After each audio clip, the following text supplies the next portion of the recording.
Deus de paz os santifique em tudo, vosso espírito, alma e corpo sejam conservados e irrepreensíveis para a vinda do nosso Senhor Jesus Cristo. Interessante que muitas vezes nós queremos apenas cuidar da nossa alma, né? Cuidar das nossas emoções, nossa mente, e a Bíblia ela diz para nós cuidar de nós por completo, tanto o corpo, a nossa alma e o nosso espírito. E hoje eu quero falar sobre esses três pontos, né? Nós somos seres dicotômicos, ou seja, nós possuímos três variedades, né? Corpo, alma e espírito. Nós devemos cuidar, né? Para que o dia que o Senhor voltar, nos acharmos irrepreensíveis, nos acharmos, né, limpos, nos acharmos imaculados. E eu quero falar aqui sobre esses três pontos, né? Eu quero começar aqui do corpo, o dever de nós cuidarmos do nosso corpo. Tem gente que diz assim, depois que eu morrer, nada importa mais, né? Já vou estar morto. E uma certa vez um pastor diz assim, estava pregando, e das pessoas que estavam ali diz, olha, pastor, quero te fazer uma pergunta. Qual é o mais importante? A banana ou a casca? E o pastor olhou e disse assim, a banana. Então aquela pessoa disse, então, Deus ele não se preocupa com o nosso externo, com o nosso exterior, ele não se preocupa com a casca, ele quer o que está dentro. Esse mesmo pastor disse assim, olha, quando você vai na feira comprar banana, qual que você vê? O que você vê, por fora ou por dentro? Para você comprar aquela banana. Ele disse, lógico que é por fora, né? A casca. Ele disse assim, Deus se preocupa assim com o nosso externo. Através do nosso externo vai refletir, nosso externo reflete aquilo que está dentro. Então, a importância de nós cuidarmos do nosso corpo, que aquilo que está no nosso interior reflete aquilo que está por fora, né? O próprio livro de Provérbios, agora não vou poder lembrar o texto, mas vou deixar aqui na tela, diz assim que um coração alegre, ele formoseia o rosto, né? É uma pessoa que é alegre, uma pessoa que tem alegria, seu rosto fica formoso. Uma pessoa triste, né? Ela não tem esse aspecto. Então, aquilo que está no nosso interior vai refletir nosso por fora. Então, nós devemos cuidar do nosso corpo, do nosso exterior, conservar irrepreensível para a vinda do Senhor Jesus. Tudo, né? Tanto a maneira de nós nos portarmos, a maneira de nós nos vestirmos, e o nosso corpo ele luta, né? A nossa carne, esse sistema, esse boneco que somos nós, que sem a nossa alma, o nosso espírito, nós somos apenas um boneco. Mas é uma luta interna, né? Entre a nossa carne e o nosso espírito. Um luta contra o outro. Aquele que prevalecer, né? Se você deixar com que a carne, né? Esse corpo, as vontades da carne domine você, você vai viver simplesmente nessa matéria, no físico. Mas se você deixar que o seu espírito domine, você vai ter a vida eterna. Está lá em Gálatas, capítulo 5, né? A inclinação para as coisas da carne é carne, mas a inclinação para as coisas do espírito é vida. Então nós temos que cuidar desse corpo, não deixar que as vontades da nossa carne prevaleçam, mas que nós possamos tornar esse corpo irrepreensível para a vinda do Senhor Jesus. E outra coisa que eu quero falar, outro aspecto, é sobre a nossa alma. Falamos agora do nosso corpo, a importância de nós cuidarmos do externo, mas também há um interno, né, que é a nossa alma. O que é a nossa alma? A nossa alma são os nossos sentimentos, as nossas emoções, né, aquilo que nós sentimos, o nosso psique, né, o psicológico, nossas emoções, aquilo que está interno, aquilo que está dentro de nós. E muitas vezes nós não cuidamos do nosso interior, da nossa alma.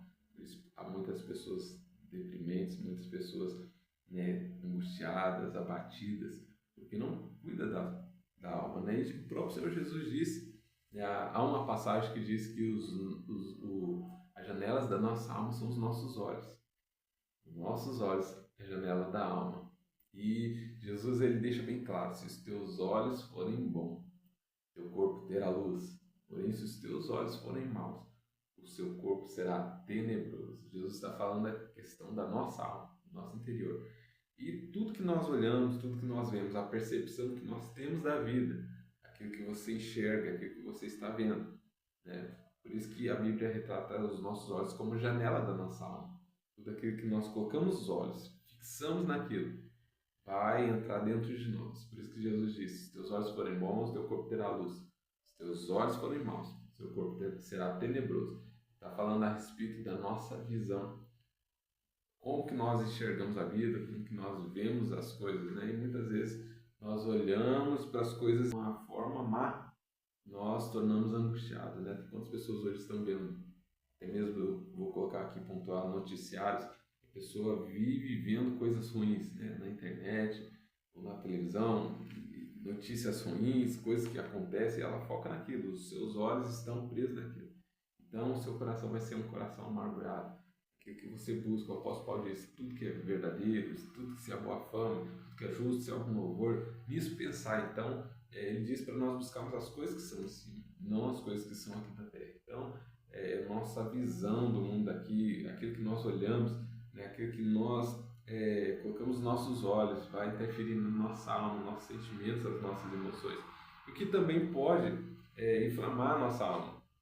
A inveja, a mágoa. Jesus pontuou muito a questão do perdão, pessoas que não liberam perdão, pessoas que estão com mágoa. E eu costumo dizer que eu já vi várias pessoas dizer também que a mágoa, né, a falta de liberar perdão, é um veneno que você toma esperando que a outra pessoa morre. Jesus ensinou na oração do Pai Nosso que nós devemos, né, assim como nós perdoamos os nossos devedores, nós pedimos para Deus nos perdoar. Então, a maneira que você perdoa aquele que te deve, a maneira que você perdoa aquele que te magoou, é a maneira que Deus vai te perdoar. Então, nós devemos perdoar os nossos, aqueles que nos ofendeu, aqueles que têm dívida conosco, perdoar, não guardar sentimento de mágoa, nem de inveja. A inveja também é algo que a inveja é comparado como um mau hálito, né? Você tem, mas você não percebe, mas todos que estão em volta percebem. Invejoso, né, é como alguém que está com mau hálito, né? Ela não percebe que ela é invejosa, mas aqueles que estão em redor sabem que ela é. Então nós devemos nos guardar da inveja, né? Nós devemos nos guardar da mágoa, né? Falta de liberar perdão, não deixar contaminar a nossa alma. Então devemos cuidar, tornar a nossa alma, aqui, os nossos sentimentos, que é a nossa alma, né? O dia que o Senhor voltar, nossa alma seja irrepreensível, né, para a sua vida. E por último eu quero falar, né, aqui sobre o Espírito, né, o Espírito que nada mais é do que o fôlego de vida.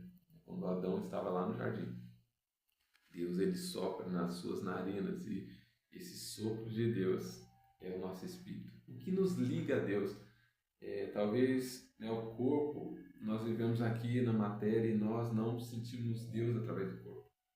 Nós não sentimos Deus, né, nos nossos sentimentos ou emoções. O que faz nós ter essa ligação, esse acesso a Deus é o nosso Espírito. É por isso que a Bíblia diz que o pó volta ao pó, o Espírito volta a Deus que deu. O Espírito é o fôlego de vida que Deus nos deu. Nós tornamos alma vivente.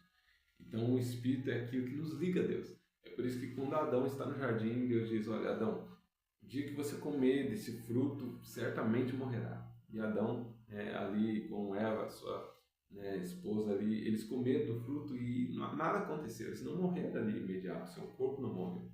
Mas, assim como Deus diz, né, o dia que comer, certamente morrerá. Ou seja, eles foram desligados no Espírito. O Espírito, né, já estava morto. Eles não tinham mais acesso a Deus. Tanto é que quando Deus aparece ali como de costume no jardim, Adão não está mais vendo Deus, mas Deus já estava ali. E Deus diz: Adão, onde estás? Essa pergunta é uma pergunta profunda de Deus para o homem. Onde está? Essa pergunta não é uma pergunta que Deus não sabe das coisas. Não é porque Deus perdeu Adão de vista, mas Adão havia se perdido de Deus. Isso que Deus perguntando para Adão: Adão, onde está? Deus está levando Adão a refletir a que ponto ele se distanciou de Deus. Então, quando nós pecamos, nosso espírito ele não é vivificado. Nós automaticamente morremos. Então, Jesus, quando Nicodemos diz: Senhor, o que farei para herdar o reino de Deus? Jesus, ele diz: olha, é poder é necessário nascer da água e do Espírito. Jesus estava dizendo assim, não nascer do Espírito não pode ter vida. Então esse Espírito é que nos liga a Deus. Nosso Espírito não pode estar morto, porque o homem natural, ele não entende, não compreende as coisas espirituais, mas o homem que é espiritual, ele tudo discerne tudo. Então, nosso Espírito é que faz a ligação entre nós e nosso Deus. É por isso que a Bíblia diz, conservar o vosso Espírito, alma e corpo, irrepreensíveis para a vinda do nosso Senhor e Salvador Jesus Cristo. Espero que essa palavra tenha te ajudado, que Deus te abençoe, né? E que Deus possa continuar falando ao teu coração. Conserva aí teu corpo, alma e espírito para a vinda do Senhor Jesus Cristo. Ele quer você por inteiro. Deus não quer só o seu coração, né? Mas Deus ele quer seu corpo, alma e espírito. Você é templo do Espírito Santo, né? E Deus ele quer sarar a tua alma. E Deus quer que você seja um espírito vivificado para morar com Ele. Deus abençoe.